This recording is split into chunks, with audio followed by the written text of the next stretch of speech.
টিকির বদলে টুপি পড়তে শিখিয়েছে।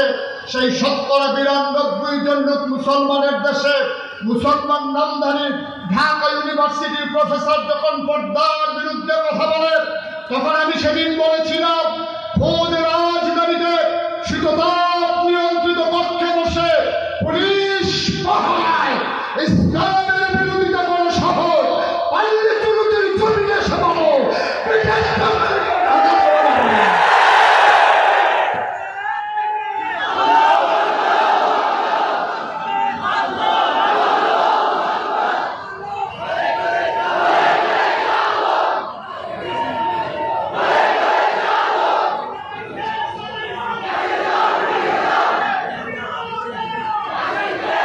সময় আমাকে তাড়া করে ফিরে ঘড়ির সেকেন্ডের কাটা টিক টিক করে আমাকে জানিয়ে দেয় আমাকে ছেড়ে দিতে হবে।